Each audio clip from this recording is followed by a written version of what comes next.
আসসালামু আলাইকুম। বাংলাদেশের মুক্তিযুদ্ধ এই অনুচ্ছেদটি আজ আমরা আপনাদের সামনে খুব উপস্থাপন করব। সো এই ভিডিওটি দেখলে এই অনুচ্ছেদটি আপনাদের মনে একেবারে গেঁথে যাবে এবং মুখস্থ হয়ে যাবে। তো চলুন, বাংলাদেশের মুক্তিযুদ্ধ বাংলাদেশের স্বাধীনতার জন্য একটি অনিবার্য বিষয়।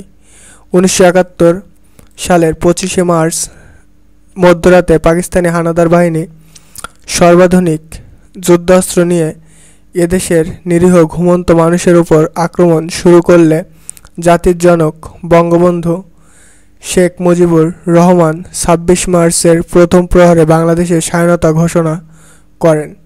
বাংলাদেশের অবিসংবাদিত নেতার এ ঘোষণায় উজ্জীবিত হয়ে এদেশের মানুষ মুক্তিযুদ্ধে ঝাঁপিয়ে পড়ে। কৃষক, শ্রমিক, ছাত্র, শিক্ষক, শিল্পী, সাহিত্যিক, যুবকসহ নানা পেশার মানুষের সাথে বাঙালি সেনা, ইপিআর, পুলিশ ও আনসারের সদস্যরা মুক্তিযুদ্ধে সক্রিয়ভাবে অংশ নেয়।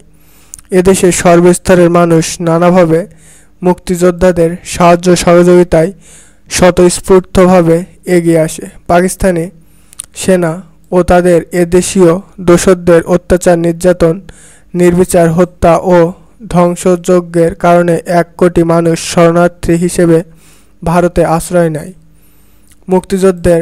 মুক্তিযোদ্ধাদের প্রশিক্ষণসহ নানাভাবে ভারত আমাদের সাহায্য সহযোগিতা করে।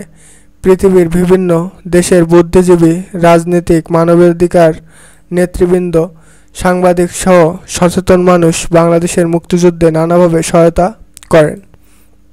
মুক্তিযোদ্ধারা গেরিলা ও সম্মুখ যুদ্ধে হানাদারদের বিভিন্ন সেক্টরে হত্যা ও পরাজিত করতে থাকে। ডিসেম্বরের প্রথম সপ্তাহে যৌথ বাহিনীর প্রবল আক্রমণের মুখে পাকিস্তানি সেনাবাহিনী পরাজিত হয়ে পালাতে থাকে ঢাকার দিকে। অবশেষে 16ই ডিসেম্বর পাকিস্তানি সেনাবাহিনীর 93,000 সেনা যৌথ বাহিনীর কাছে সম্পূর্ণভাবে পরাজিত হয় এবং আত্মসমর্পণ করে। মুক্তিযুদ্ধে বিজয়ের মাধ্যমে পৃথিবীর বুকে জন্ম নেয় স্বাধীন সার্বভৌম বাংলাদেশ। বাংলাদেশের প্রতিটি মানুষের মুক্তিযুদ্ধে সম্পর্কে সম্যকভাবে জানা অবশ্য কর্তব্য। সো এই ছিল বাংলাদেশের মুক্তিযুদ্ধ সম্পর্কে একটি অনুচ্ছেদ। সো ভিডিওটি ভালো লাগলে অবশ্যই স্মার্ট বাংলা চ্যানেলটি সাবস্ক্রাইব করবেন এবং সুন্দর একটি লাইক কমেন্ট করার জন্য অনুরোধ রইল। আসসালামু আলাইকুম। Thanks everyone.